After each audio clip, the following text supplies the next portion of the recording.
श्री रामचरितमानस में एक बड़ी महत्वपूर्ण चौपाई है।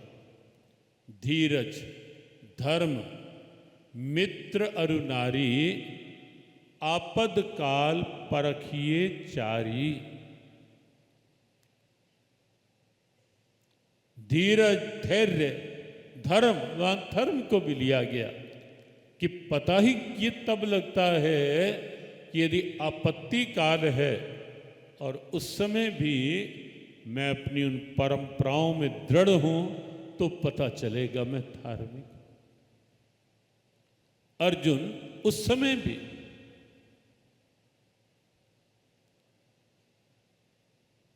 धर्म का ध्यान रखता है और सामने खड़े हुए पितामह और आचार्य द्रोण को मन ही मन प्रणाम करके पहला जो बाण छोड़ता है अर्जुन, वो किसी को मारने के लिए नहीं, गुरु के चरणों के पास युद्ध की भाषा में प्रणाम करने के लिए।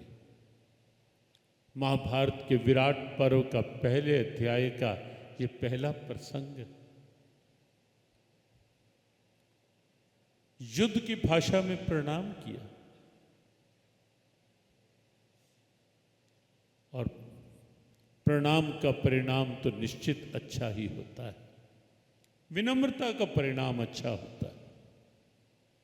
अहंकार का परिणाम कभी भी अच्छा नहीं होता, ये ध्यान रखें। सत्संग में बीच बीच में कोई कोई ऐसे सूत्र मिलते रहेंगे, यदि आप ध्यान से सुनेंगे तो कहीं ना कहीं जीवन में काम आए। और सच बात यह है कि गीता का सत्संग तो है भी इसीलिए कि कोई ना कोई बात जीवन में व्यवहारिक रूप में साथ हो जाए।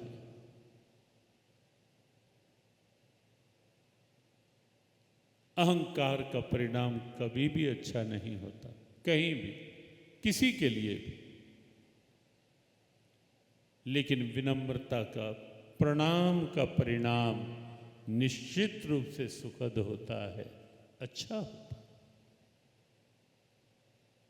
आप कई उदाहरण देख सकते हैं, शास्त्रों भरे पड़े हैं, शास्त्रों में उदाहरण, इतिहास में भी। अहंकारी व्यक्तियों की परिणति क्या हुई, आप अगर पुराना इतिहास देखेंगे, हिटलर को पढ़ें, नेपोलियन को पढ़ें, मुसोलिनी को पढ़ें, ऐसे कई उदाहरण आप देखेंगे इतिहास के पन्नों में। कितना अहंकार था, कितना अहंकार। लेकिन जब आप पढ़ेंगे तो देखेंगे कि परिणाम क्या हुआ उस अहंकार का।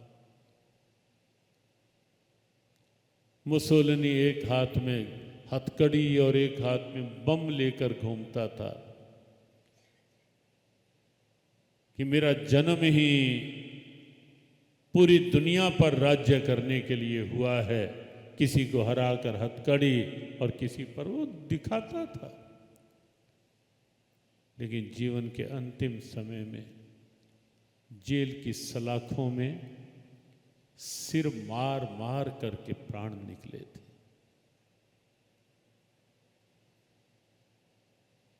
अहंकार का परिणाम कभी भी अच्छा नहीं होता।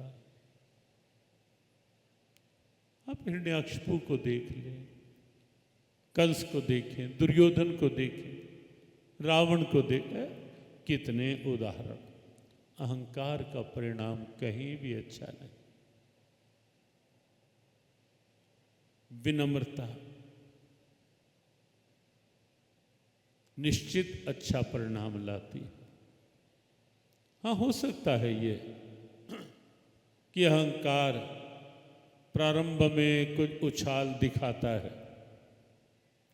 बड़प्पन दिखाता है, और कई बार तो अहंकारी व्यक्ति का बड़प्पन वो उसको अपने तक सिमेट देता है, समाज से बहुत दूर कर देता है, बहुत दूर। बस केवल अपने तक सिमट कर रह जाता है, अपने आप को मैं। बहुत मौना हो जाता है इंसान, बहुत छोटा, जब ये मैं के दायरे में अपने को बंद कर लेता है।